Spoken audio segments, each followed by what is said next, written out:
Hoy vamos a hablar sobre las características de un amigo verdadero. El que diga que no necesita un amigo en su vida creo que está un poco mal, ¿verdad? Porque nosotros como seres humanos siempre necesitamos a esa persona que de pronto nos brinde esa compañía, nos brinde una palabra de aliento, o quizás nos corrija cuando nosotros necesitamos que alguien nos llame la atención por lo que nosotros estamos haciendo. Y cuando nosotros verdaderamente tenemos amigos, esos amigos no solamente nos van a aplaudir todo lo que hacemos, sino que esos amigos también se convierten como en esa piedra en el zapato que nosotros necesitamos para que nos podamos avanzar, para que no nos quedemos, ¿verdad? De pronto muchas veces hemos estado allí como que un poco tristes, muy acongojados, pero ese amigo nos impulsa, ¿verdad? Nos mete el empujón para que nosotros lleguemos a esa meta a la que nosotros queremos alcanzar. Yo les cuento que a lo largo de mi vida he interactuado con muchas personas y algunas las recuerdo por molestas, pero a otras las recuerdo por ese cariño inmenso que me han brindado, por esa amistad que me han dado, que han sido excelentes amigos.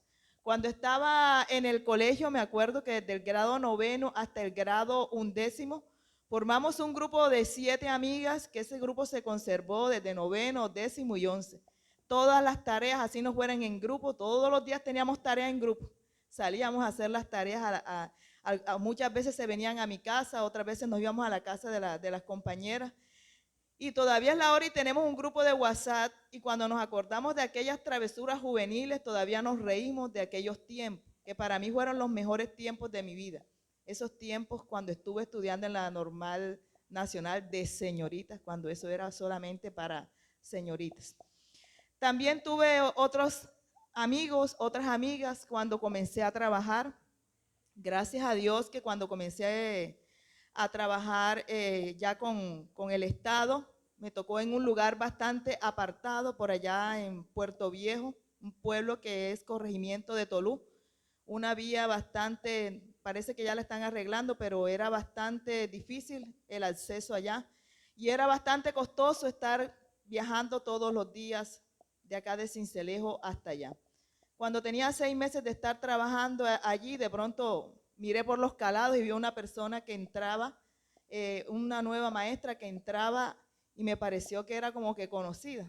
Luego llegó a mi salón y había sido una compañera que había terminado un año después que yo, pero que yo sí la conocía porque la veía que pasaba por mi casa para ir a tomar el bus. Esa compañera se volvió en la mejor amiga, me abrió las puertas de su casa, me abrieron las puertas no solo de su casa, sino de su hogar y su familia. Me hicieron parte de su familia. Tan es así que cualquier determinación que iban a tomar, me llamaban a mí, me consultaban. Yo decía, pero yo quedé, o sea, ¿por qué? Decía yo, ¿y por qué me pedirán opinión a mí? O sea, me convertí en un miembro de esa familia. O sea, qué amistad tan bonita, 18 años y medio. Y éramos tan amigas que nada más con mirarnos ya sabíamos lo que nos estábamos diciendo. A veces uno tiene un poco de picardía cuando es joven y eso, y entonces de pronto se montaba alguien en el bus y cualquier cosa, cuando nosotros íbamos en la buseta, ella que veíamos algo, yo nada más la miraba, ella me miraba y nos echábamos a reír. Estudiamos juntas después una técnica y eso era que pasábamos, yo no sé por qué uno con los amigos se siente tan bien que se ríe tanto, pasábamos riendo. Y llegó un profesor y dice, bueno, ¿y ustedes por qué se sientan tanto tiempo? Si ustedes siempre están juntas las dos y siempre se están riendo. Entonces un día dijimos, bueno, ahora vamos tocaba un examen, pero como éramos buenas estudiantes las dos, yo dije, bueno, una se sienta adelante y la otra atrás. Cuando ese profesor llegó y miró así, se le vio la impresión de que una estaba delante y otra atrás. O sea, era tanto que siempre pasábamos juntas que dice, bueno, ¿y aquí qué está pasando hoy? Después que nos criticaba porque estábamos juntas, entonces después se impresionó. Y es que cuando encontramos a una persona con quien nosotros, como decimos esta mañana, porque él me preguntaba, mamá, ¿qué es un alma gemela? Y yo le decía, un alma gemela es esa persona que comparte, o sea, que tiene tantas afinidades contigo que tú te sientes tan bien con esa persona como si fuera tu gemelo. Y no es necesariamente tiene que ser un hombre y una mujer, puede ser un hombre que tiene un amigo, un llavería, como decimos acá en la costa, o una mujer, una dama, que tenga una amiga con la que comparte todo y con la que se siente mejor que es, mejor dicho, no es una amiga, sino que es una hermana, ¿cierto? No es un amigo, usted es un hermano, decimos nosotros así. Y así todas esas personas que han pasado por mi vida, allá encontré buenas amistades en el colegio donde trabajé, unas señoras, aprendí mucho de estas maestras que eran 20 años mayor que yo algunas y otras un poquito más. Cuando comencé a trabajar, me abrieron las puertas de su casa y son cosas que nosotros atesoramos y guardamos en nuestro corazón, ¿verdad? Ya hace más de 8 años que me vine de allá de aquel pueblo para trabajar acá sin Cincelejo. Acá también nuevamente conseguí otras amistades y no quiere decir que aquellas las haya abandonado, ¿verdad? Porque aunque no hablamos mucho, pero esas amistades y esos recuerdos permanecen en nuestro corazón. ¿Y por qué les hablo de esto? Les hablo de esto porque también Pablo tuvo un buen amigo, un muy buen amigo, aunque tuvo muchos. Recuerden que la vez pasada que estuve acá predicando hablé sobre Bernabé, ¿verdad? ¿Qué significa qué? Consolador. Decía, Bernabé le pusieron así como es el Espíritu Santo, viene de la misma palabra paracleto, que significa el consolador, ¿verdad? Y así él tuvo ese amigo Bernabé, pero también tuvo muchos más amigos. Tuvo a Timoteo, que para él Timoteo lo consideró como su propio hijo, ¿verdad? Pero también hay un amigo que de pronto, no sé si lo han escuchado o de pronto sí lo han leído, pero de pronto no le hemos dado la atención que ha requerido. Y es un amigo muy fiel que tuvo Pablo que se llamaba Onesíforo. Ahí les dejo este nombre para cuando salgan embarazadas si quieren utilizarlo. Onesíforo. Bueno, Onesíforo es muy poco mencionado, pero fue de mucho refrigerio para Pablo. Y para que podamos entender por qué fue un amigo tan especial, yo tengo que hablarte primero de la situación que Pablo estaba viviendo para que tú puedas entender por qué Onesíforo fue de gran ayuda y de gran refrigerio para Pablo. Les invito, vamos a buscar en la carta que le envió Pablo a Timoteo, la segunda carta de Timoteo en el capítulo 4, versículo 6.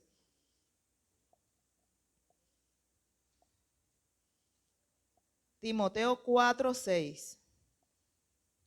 Segunda. Y dice de la siguiente manera: porque ya yo estoy para ser sacrificado y el tiempo de mi partida está cercana. En otra versión actual dice: ya falta poco para que yo muera, y mi muerte será mi ofrenda a Dios. Cuando tú escuches la palabra, las cartas de Timoteo, tiene que venir a tu mente que el apóstol Pablo en ese momento se encontraba en una prisión, y no en cualquier prisión, se encontraba en una mazmorra, en las mazmorras romanas. Si tú buscas todavía por YouTube, puedes ver la descripción de esos lugares tan horrorosos. Eran unos lugares que eran subterráneos. Ellos abrían un hueco, ¿verdad? Y eso era totalmente húmedo allí, ese hueco, allí no había baño. Permiso que voy para el baño. No, no había nada de esas cosas. La comida se la bajaban y yo creo que tenían que luchar de pronto con las ratas para que ellos pudieran comer algo de eso que les lanzaban por ese hueco. Era algo horrible, era algo muy feo, oscuro por ser allí debajo, era muy húmedo, ¿verdad? Y en este momento, cuando Pablo le escribe a Timoteo, estaba en ese lugar tan horrible que eran las mazmorras de Roma. Y con nada más y nada menos que el emperador Nerón. Yo pienso que si de pronto lo han oído escuchar bastante, era un hombre despiadado y como que estaba bastante loco. Sí, y él era el emperador en ese momento. Estas mazmorras eran demasiado frías, demasiado húmedas. Y ya Pablo no era un jovencito, ya Pablo podría tener algunos 55 a 60 años. Nerón odiaba a muerte a los cristianos y Pablo era considerado el líder de los cristianos, entonces se podía ver el odio y todo lo que de pronto Nerón ordenaría. Métanlo allá, si es caso no le den mucha comida, métanlo en la más fea, en la más fría, en la más oscura de las mazmorras. Y Pablo le escribe a su hijo en la fe, Timoteo, dándole las instrucciones finales. Si ustedes leen aquí, Él le da unas instrucciones a Timoteo porque siente que su partida ya está cerca. Él siente que ya le queda poco tiempo de vida, que él va a ser sacrificado y que ese sacrificio será su ofrenda a Dios. Cuando yo estaba investigando todo esto sobre dónde estaba Pablo en estos libros de Timoteo, la verdad es que sentí una cosa tan profunda en mi corazón de saber cómo este hombre soportó tanto. Nosotros muy chévere buscamos, sí, vamos la carta de Timoteo, pero cuando ustedes de ahora en adelante escuchen Timoteo, relaciónenlo con las mazmorras más horribles de este mundo donde estaba el apóstol Pablo por cumplir la misión que Dios le había dado. Porque él decía, para mí el vivir es Cristo y el morir es ganancia. Y entonces él escribe a Timoteo las instrucciones finales porque ya él iba a ser sacrificado. Los invito, vamos a mirar 2 de Timoteo 4, versículos del 9 al 12. Vamos a ir recorriendo aquí por esta carta del 9 al 12. Dice de la siguiente manera. Instrucciones personales. Ya después que él le da muchas instrucciones sobre cómo llevar el evangelio, sobre cómo debe ser su comportamiento como cristiano, como un obrero, ¿cómo? Aprobado, que no tiene de qué avergonzarse. Ya en la carta al final les dice instrucciones personales. Versículo 9. 4:9, sí. Dice, procura venir pronto a verme. Es una súplica. Procura venir pronto a verme. Porque Demas me ha desamparado, amando a este mundo, y se ha ido a Tesalónica. Crescense fue a Galacia y Tito a Dalmacia. Solo Lucas está conmigo. Toma Marcos y tráele contigo porque me es útil para el ministerio. Aquí estamos viendo que él le suplica, ¿verdad? En otras versiones encontramos donde le dice, haz todo lo posible por venir a verme pronto, porque quizás si te demoras mucho ya no me vas a encontrar, ¿cierto? Como cuando nosotros tenemos a una persona en graves circunstancias. Me acuerdo cuando mi mamá se enfermó, yo no sabía la gravedad de las circunstancias, le hacen una radiografía, el médico dice, le queda un cuartico de pulmón a tu mamá. Yo no sabíamos que ella tenía ese cáncer, o sea, fue una cosa tan rápida. Me llama la hermana de ella, me llama mi tía y me dice, Indira, ¿pero qué te han dicho? Yo le dije, tía, lo más pronto posible vénganse porque si no, no alcanzan a ver a mi mamá. Como una súplica de que antes de que mi mamá muriera pudiera ver a esa hermana que estaba allá en Estados Unidos, que fueron tan unidas, que se amaron tanto. Yo le dije, tía, es ya. Al día siguiente yo no sé cómo hicieron, compraron pasajes en la noche y ya estaban acá en Sincelejo. Eso hace una persona cuando verdaderamente ama a la otra, ¿verdad? La tiene en su corazón y hace lo que sea, cualquier cosa para estar allí con esa persona. Y Pablo le ruega a Timoteo y le dice, haz todo lo posible por venirme a ver pronto. A ese héroe de la fe en algún momento también se sintió angustiado, también se sintió quebrantado. El hecho de que Pablo fuera un gigante de la fe, el hecho de que él aún estando en las mazmorras dijera, yo sé que Dios está conmigo, pero a pesar de eso también sufrió, también se angustió, así como te angustias tú, así como me angustio yo. En esta mañana te puedes identificar con esta persona que en algún momento se ha sentido tan angustiado, en algún momento ha sentido como que una piedra de moler abatido lo está triturando. Así se sentía el apóstol Pablo.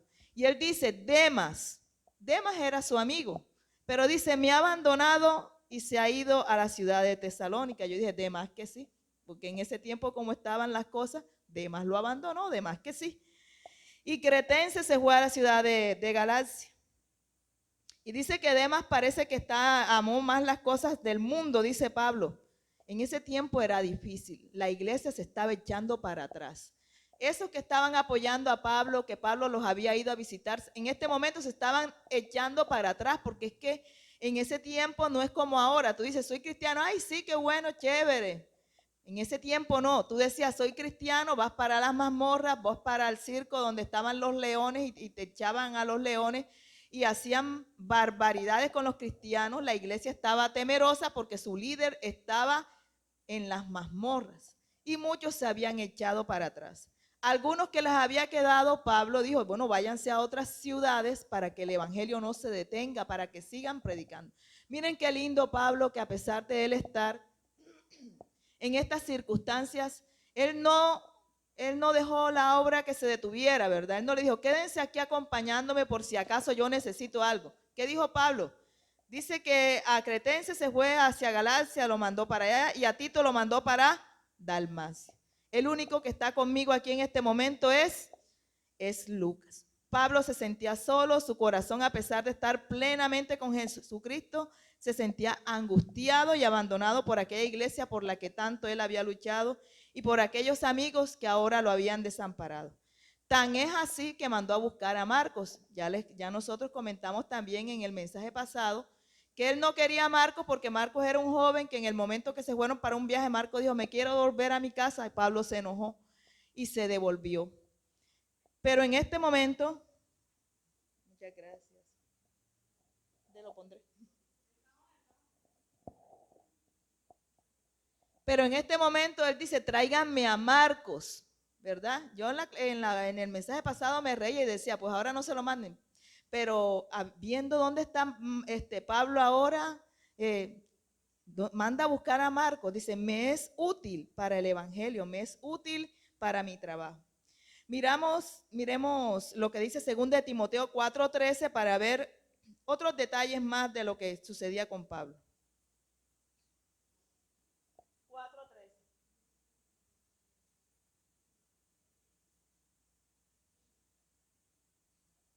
Y dice así: trae cuando vengas el capote que dejé en Troas en casa de Carpo, y los libros, mayormente los pergaminos. Alejandro el calderero me ha causado muchos males. El Señor le pague conforme a sus hechos. Guárdate tú también de él, pues en gran manera se ha impuesto a nuestras palabras. En mi primera defensa ninguno estuvo a mi lado, sino que todos me desampararon. No les sea tomado en cuenta, pero el Señor estuvo a mi lado y me dio fuerzas para que por mí fuese cumplida la predicación y que todos los gentiles oyesen. Así fui librado de la boca del león. Fíjense que en este tiempo ya le habían hecho un primer juicio y a ellos los echaban a los leones. Dice, y fui librado de la boca del león. Dice que los amigos con los que él pensaba que iban a testificar para él, lo abandonaron. Pero ¿quién estuvo con él todo el tiempo? El Señor Jesucristo. Y lo libró en ese momento, en ese primer juicio, de caer en manos de los leones. Hay un detalle aquí y es que Pablo pide su capote, pide su capa. Este es un breve detalle de las circunstancias que está viviendo Pablo. Hace mucho frío, ¿verdad? Y él dice, tráelo antes de que sea invierno, lo dice más adelante. Ese es un lugar frío. Pablo, después de ser un hombre acomodado, después de ser un hombre que se educó a los pies de Gamaliel, que eso no era cualquiera, en este momento Pablo no tiene nada, ni una miserable capa para taparse. Y dice, por favor, cuando pases por la ciudad de Troas, como tienes que pasar por ahí para venir acá, por favor llega a casa, ¿verdad?, de este amigo donde está ese capote que dejé en Troas y tráemelo, porque se acerca el invierno y Pablo no tiene con qué taparse. Para nosotros de pronto una capa ahora, bueno, ahora que estamos en invierno, yo siempre le digo a mi hijo, llévate la chaqueta, porque él es alérgico a la lluvia y siempre que llueve se enferma. Pidiéndole a Dios, Señor, ayuda.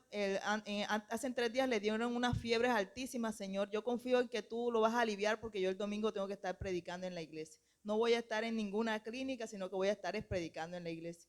Gracias a Dios, pues tuvo la mejoría. Y esa chaqueta para él, yo digo, es muy importante que te lleves la chaqueta. A veces dice, pero mamá, pero no está lloviendo, pero estamos en invierno. Y cuando yo estoy en el colegio y ya en mi trabajo y son las 9, 9:30 y comienza a llover, yo siento un alivio en mi corazón y dije, se llevó la chaqueta.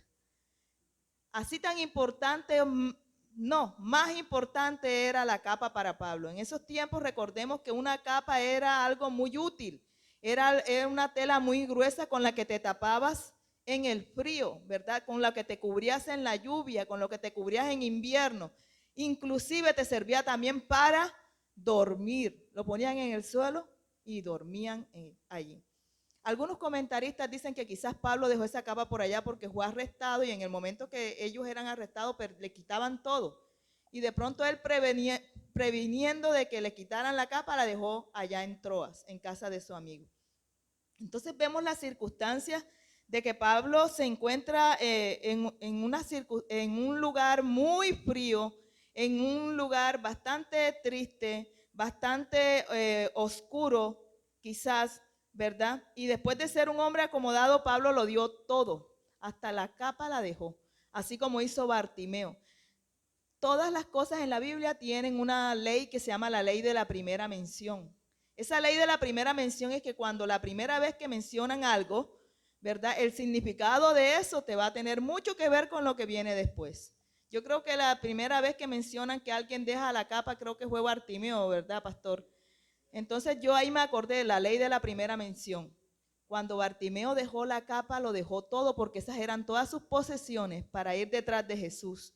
Dice que dejando su capa se fue detrás de Jesús. Jesús, hijo de David, ten misericordia de mí. Ahí sí vemos la ley de la primera mención. La capa era muy importante. La capa es como decir, dejar mis pertenencias, dejar lo que me da comodidad para seguir a Jesús. Y Pablo dejó sus pertenencias, dejó todas sus comodidades para seguir a Jesús. Entonces te das cuenta en el lugar donde está Pablo y las circunstancias por las que está pasando y por qué es para él tan importante que le traigan su capa o su capote. Vamos a segunda de Timoteo y vamos ahora sí a hacer una breve introducción. Vamos a primera de Timoteo y vamos ahora a mirar. Ahora sí ya te contextualicé y vamos a mirar lo que está pasando. Porque Onesíforo, él lo considera como ese amigo tan especial. Segunda de Timoteo, capítulo 1, 16 al 18.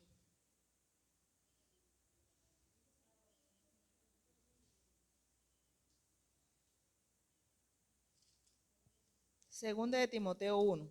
Ya estuvimos en el 4, ahora nos devolvemos al 1. Versículos 16 al 18.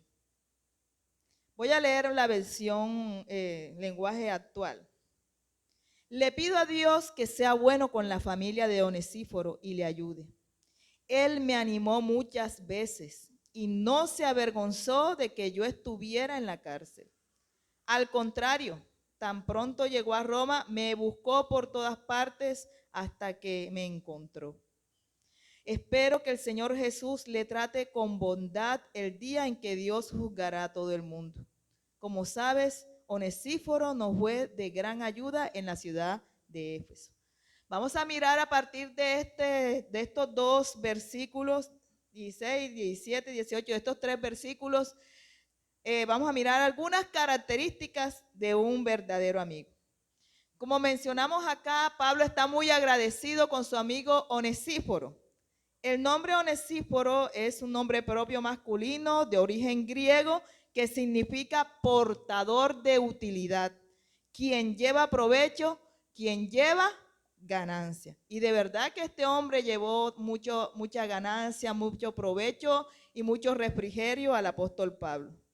Pablo pide a Dios que Dios sea bueno con la familia de Onesíforo porque muchas veces lo confortó.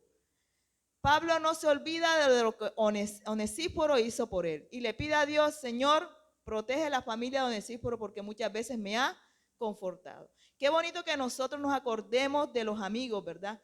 De pronto ya esa amiga o ese amigo tengo rato que no lo veo, pero de pronto un día digo, Señor, protege a la familia de fulanito porque en algún tiempo esa persona a mí me confortó. En algún tiempo esa persona a mí me tendió la mano. Muchas veces nosotros nos olvidamos, eso pasó hace 20 años, pero todavía nosotros podemos si podemos recordar que esa persona hizo algo por nosotros, en este momento levanta tu mano, Señor, bendice a todos esos amigos, a todas esas personas que en algún momento nos tendieron la mano en los momentos de dificultad, Señor, fueron como ángeles para nosotros. Bendícelos a ellos y a su familia, así como Pablo te pidió la bendición para Onesíforo, hoy te pido la bendición para todas esas personas, para todos esos amigos, Señor, en el nombre de Jesús. Primera característica de un amigo verdadero es que un amigo verdadero conforta y consuela. En los momentos donde nos sentimos más angustiados o estamos en graves problemas, nos conforta y nos consuela. ¿Qué dice el apóstol Pablo? Dice, Él me animó muchas veces, me confortó, me consoló. Él me animó muchas veces. Muchas veces nosotros cuando tenemos a una persona, a un amigo, pero ese amigo las embarra y, ay, no quiero que de pronto me relacionen con eso que hizo el amigo, ¿qué hago? Me voy alejando lentamente, como dicen ahora. Me alejo lentamente. Dejo esto y me alejo lentamente. Pero no fue el caso de Onesíforo. Onesíforo sabía que Pablo estaba en la cárcel. Onesíforo sabía que si él lo visitaba, él iba a tener problemas también, porque van a decir, ¿este es qué? Este es cómplice de Pablo. Más adelante le voy a decir de qué fue acusado Pablo. Entonces Onesíforo estuvo allí para Pablo, consolándolo, visitándolo en esos momentos tan difíciles. No sé cuántas veces tú te has sentido triste y angustiado y Dios envía personas que son como ángeles y podemos sentir que Dios está con nosotros a través de esas personas. ¿Cuántos pueden decir amén? Y aun cuando nadie llega, de pronto tú ese día lo que Dios quiere es que tú derrames tus lágrimas y el mismo Señor viene a poner la mano sobre tu hombro y te consuela. ¿Cuántos le dan gloria a Dios, al Señor Jesús, por ser nuestro mejor amigo? Amén. Muchas veces Dios no envía a nadie. Dios no envía a nadie nosotros, Señor, pero yo veo, Señor, que tú muchas veces veo 2 huellas en la arena, pero ahora no nada más veo una. Tú te apartaste de mí, Señor. ¿Cuántos han leído esa hermosa historia? Las huellas en la arena. Dice que un hombre veía las huellas en la arena y siempre veía 2. Dice, Jesús, tú me estás acompañando. Pero en los momentos donde había más dificultad, no habían 2 huellas, sino que habían una sola. Dice, Señor Jesús, ¿por qué en los momentos en que yo estaba con más dificultad solamente veo unas huellas? Y Jesús le dijo, porque son las mías, porque yo te llevaba cargado. Dale un fuerte aplauso a ese Rey de Reyes. Y en estos momentos, cuando de pronto Dios no manda a alguien, es porque Él quiere consolarte Él mismo. Como lo dice Romanos 8:28, que para los que aman a Dios, todas las cosas le ayudan a bien conforme al propósito que Él tiene para cada uno de nosotros. Segunda característica, ya vimos que la primera, que un amigo conforta y consuela. Pero antes de decirte la segunda característica, quiero decirte una frase muy bonita que dijo Albert Camus, que fue un dramaturgo, novelista y periodista que nació en Argelia, que en ese tiempo Argelia todavía pertenecía, era colonia de Francia. 1 o 2 años antes de morirse este hombre, se independizaron de Francia. Por eso, a pesar de que Argelia ya no pertenece a Francia, dice que era francés. Entonces te hago la claridad porque después de pronto tú investigas, dice, pero la hermana Indira dijo que era francés y era de Argelia. Argelia cuando eso pertenecía a Francia.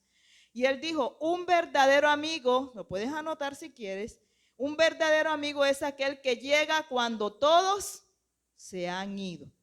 Aun cuando nadie llegó a las prisiones, ¿verdad? Donde estaba Pablo, cuando todos se fueron, dice Pablo, cuando dice, me han desamparado, unos han amado más el mundo, otros la iglesia me ha desamparado, pero Onesíforo llegó cuando todos se habían ido. Ese es el verdadero amigo. El verdadero amigo no es el que está contigo solo en las buenas, porque muy chévere es estar en las buenas, pero cuando estás en las malas, cuando de pronto has caído en algo que como toda persona cualquiera puede, nadie está libre de eso, ¿verdad? Entonces todo el mundo se retira, todo el mundo se retira, ¿cierto? Pero ese amigo es el que llega cuando todos se han ido. Yo me arrepiento y confesé delante de Dios porque al ver esta frase me acordé de una persona que era muy amiga mía, un muchacho que era muy amigo mío, pero yo no sabía en las andadas que él estaba. Y de pronto, no, que hay una disciplina, que hay una reunión en la iglesia y yo con él allá, yo no sabía. Después No, que es que él anda con la esposa de de un hermano de la iglesia que se la encomendaba todos los días que la acompañara porque él no podía ir. Y yo me alejé de él. Y él me quiso llamar para explicarme y yo no quise, yo no tengo nada que escucharte porque es que esa persona era muy allegada a mi hermana, era muy allegada a mi hermana. Yo dije, yo no tengo nada que escucharte y cuando yo veo esto, sinceramente llegó el momento de arrepentirme que yo debía escuchar a ese muchacho. Bueno, sí, hizo algo malo, pero yo debía escucharlo y no debí irme como se fue todo el mundo, porque dice que un amigo, un verdadero amigo es aquel que llega cuando todos se han ido. También de pronto en la juventud a veces uno por la inexperiencia, por la inmadurez, comete esas cosas. Y bueno, yo cuando eso era joven, pensé que estaba haciendo bien en retirarme porque yo era la líder de alabanza y yo, miércoles, este muchacho hizo esto, yo mejor me retiro porque me involucran también. Ah, no, pero es que esta es líder de alabanza, esta predica en la iglesia y como que le patrocina. Pensé yo acá que podrían decir y yo me alejé, pero hoy me arrepiento de eso y quizás si algún día tengo la oportunidad de decirle, le voy a pedir perdón, porque aunque cuando él hizo mal, si somos amigos, dice esa persona, es el que se queda cuando todos se van. Y eso fue lo que hizo Onesíforo. Fue un amigo que confortó, que consoló y se quedó cuando todos se fueron. Vamos a ver la segunda característica. Dice, un verdadero amigo es valiente y se arriesga por ti. Onesíforo no tuvo temor de visitar a Pablo, ¿verdad? En esas prisiones. Afrontaba el riesgo de que aparecer implicado en las acusaciones contra el apóstol Pablo, porque nada más ni nada menos Pablo estaba acusado de haber sido partícipe o de haber sido el cerebro o el autor intelectual de haber incendiado a Roma. Nerón acusó a Pablo y a los cristianos de haber incendiado a Roma. Imagínense esto. Por eso Pablo estaba metido en esas mazmorras por haber sido acusado de haber incendiado a Roma. Pero a Onesíforo no le importó de que al visitar a Pablo dijeran, este es cómplice, este seguro le buscó los fósforos. En ese tiempo no creo que hubieran fósforos. Pero sí, a pesar de todo eso, ¿verdad? Él llegó, dice que fue solícito, tuvo valentía, lo buscó y allá fue a tener donde estaba Pablo a consolarlo y a confortarlo, aunque dijeran que él era cómplice. Y esto me hizo a mí investigar sobre mucho de las amistades de las personas, sobre algunos casos, y encontré algo muy particular sobre Charles Colson. Charles Colson fue un hombre que, digamos que fue uno de los asesores del presidente Richard Nixon, y en el año, ya van a ser 50 años que pasó eso, no sé si de pronto por eso este presidente, muy pocos se acuerdan de Ronald Reagan, se acuerdan de Kennedy, se acuerdan de otros presidentes, pero este muy poco lo mencionan, y es porque este presidente tuvo un escándalo que se llamó el escándalo de Watergate. Ya estoy aprendiendo más inglés. El escándalo de Watergate, que significa puerta de agua. ¿Por qué le pusieron este nombre? No sé. Fueron 7 personas que estuvieron implicadas en este caso. 2 jóvenes periodistas averiguaron qué era y encontraron que este presidente, Richard Nixon, con 7 personas más, entre esos 7 estaban Charles Colson, dice que ellos hicieron espionaje al partido contrario, a los demócratas, y tenían pruebas y dice que Charles Colson era, en ese tiempo le decían el hombre de la mano dura, porque decía allí donde yo leí literalmente si era capaz de empeñar a la abuela por lograr los objetivos que él quería, por ayudarle al amigo, así dice literal, era capaz de empeñar a la abuela. Entonces, resulta que se formó este escándalo, el presidente Richard Nixon decide salir por la puerta de atrás, renunció y fue uno de los presidentes que menos duró. Entonces, cada uno pagó prisión por lo que habían hecho. Charles Colson pagó prisión, pero resulta que en prisión conoció a Jesucristo y cuando salió de allí, salió como un hombre nuevo. Escribió un libro que se llama El Nuevo Nacimiento. Y después de haber tenido tanta fama, de que la gente lo odiara tanto por las cosas malas que hizo, después que él salió de allí convertido en una nueva persona que escribió este libro, lo buscaban mucho para dar conferencias en diferentes partes. Y un día lo llevaron a una universidad, y ustedes saben cómo son los universitarios, así como los de la de Sucre, ¿verdad? O los de la Nacional o cualquiera de aquí de Colombia. La gente le cogió una rabia a ese Richard Nixon, que eso escribieron, como decimos nosotros acá, peste sobre él. Todo lo malo, todo le escudriñaron, pero eso le sacaron, mejor dicho, todo lo malo. Pero ¿qué pasó? Que cuando él fue a dar la conferencia, él dio su conferencia y él pensó, todo bien, ya di mi conferencia, hablé de Cristo, hablé de la red, de cuando una persona se regenera, y le pregunta a un universitario, dice, oiga, señor Charles, han sacado unos artículos donde habla muy mal del presidente Richard Nixon. ¿Usted está de acuerdo con esos comentarios? Y él contestó, dice, la verdad es que el presidente Richard Nixon tiene muchas cosas buenas, muchísimas cosas buenas, pero creo que no podré persuadirlos a ustedes de que me las crean. Nuevamente le preguntan, ¿pero usted cree en esos comentarios que escribieron, esos comentarios tan malos? Y dice él, no los creo, no estoy de acuerdo. Dice él, no estoy de acuerdo porque el presidente Richard Nixon es mi amigo y jamás le daré la espalda a un amigo. Se quedó todo en silencio y de pronto a una se pararon todos los jóvenes y le rindieron un aplauso, una ovación. Porque cuando uno es leal, aunque la otra persona yo no le apruebe lo que haga, dice él, Richard Nixon sí tiene muchas cosas malas, pero todo no es malo, él también tiene cosas buenas. Cuando yo soy amigo de alguien, yo no solamente voy a ver todo lo malo que tiene la otra persona, sino que también puedo ver también sus cualidades, sus virtudes. Cuando le cantamos a la gente que cumple años, por tus virtudes y tus defectos, aunque tenga muchos defectos, pero si tiene alguna virtud, nosotros también tenemos que ver esas virtudes. Y así como Charles Colson fue valiente por su amigo, ¿verdad? En ese momento lo pudieron lanzarle tomate. Ustedes saben que a Estados Unidos les gusta mucho la guerra de comida, eso van lanzando tomate y de todo, pero no. Al ver la lealtad de este hombre, lo que hicieron fue aplaudirlo. La lealtad hace parte de ser un amigo valiente, de ser un amigo que se arriesga por el otro.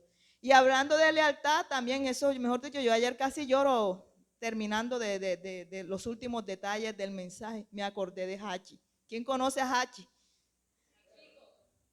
Hachi de cariño y su nombre verdadero era Hachiko. Esa historia la llevaron al cine, Siempre a tu lado. Y cuenta la vida de un perrito, ¿verdad? Japonés. Era la vida real de un perro japonés de raza Akita y que se llamaba Hachiko. Hachi que significa 8 y Ko que significa fiel. Que en 1923 lo encontró un profesor llamado Idesaburo Bueno. Él era agrónomo y era profesor que impartía clases en la universidad. Y cuando lo encontró era apenas casi un cachorro. Dice que empezó a criarlo, empezó a estar con él y llegó el momento en que Hachiko no se quería desprender de él. Y como él tenía que ir al tren, ustedes saben que esos trabajos son lejos, él iba al tren, Hachiko lo acompañaba. Hachiko detrás de él. Cuando llegaba a la estación del tren se quedaba allí, el profesor se iba para su universidad y de regreso allí estaba Hachiko esperándolo. Y dice que un día este profesor tuvo un derrame, una hemorragia cerebral y no regresó. Hachiko se quedó allí por 10 años esperando a su amo.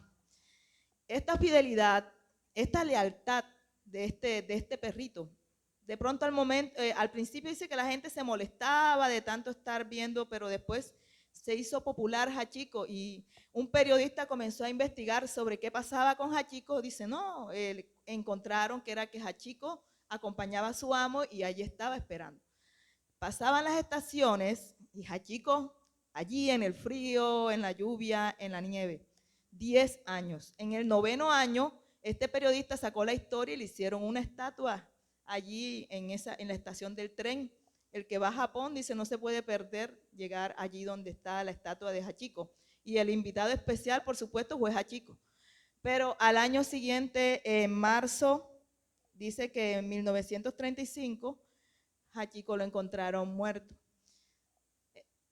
aunque de pronto suene, quizás yo me sienta irrespetuosa, pero quiero traer a mi memoria esa lealtad que tiene Dios con nosotros. Amén. No lo quiero comparar con la lealtad de este animalito, pero viendo que si un animalito puede tener esta lealtad, cuánto amor, cuánta fidelidad tiene Dios con nosotros. Amén.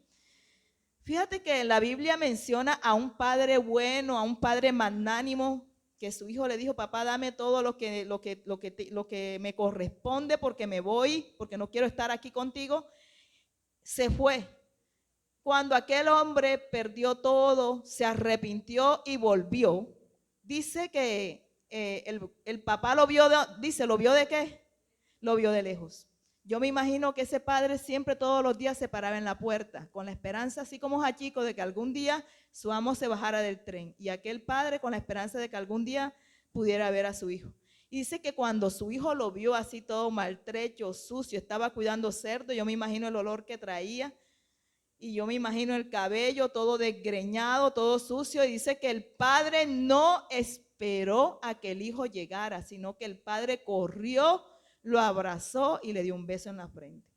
Es lo que Dios hace con cada uno de nosotros. Él siempre nos está esperando. Él siempre tiene los brazos abiertos. Pero llegará un momento en que las puertas se van a cerrar. Porque cuando Cristo venga, si tú todavía no has tomado la decisión, vas a perder la oportunidad.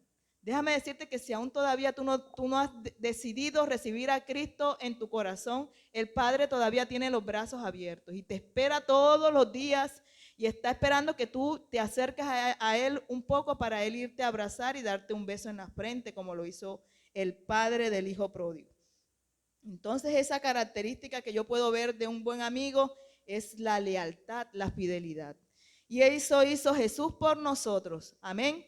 Jesús dijo: no hay mejor amigo que aquel que entrega su vida por ustedes. Y Jesús entregó su vida por nosotros. Y para terminar, la última característica: un verdadero amigo es diligente y perseverante.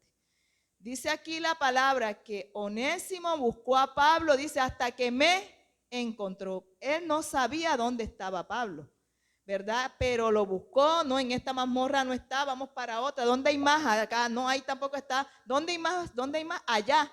Y lo encontró, lo buscó hasta que lo encontró. Un verdadero amigo es diligente y es perseverante. ¿Alguna vez tú has sido un onesíforo para alguien o alguien ha sido un onesíforo para ti? Pregúntale al de al lado, dile, sé un onesíforo. Pablo menciona a varios personajes que declinaron, como Demas. Mientras los demás estaban dando la espalda, Onesíforo permaneció fiel. Mientras los demás se avergonzaban de las cadenas de Pablo, Onesíforo no lo hizo. Y aquí vemos que la marea estaba alta en Asia, como está ahora en Sincelejo. Dios mío, qué inseguridad, haciendo un paréntesis. Es una inseguridad bárbara.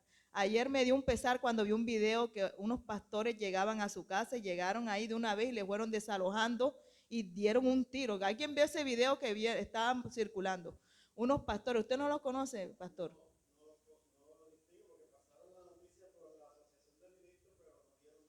Qué pesar me dio cuando yo vi esa noticia.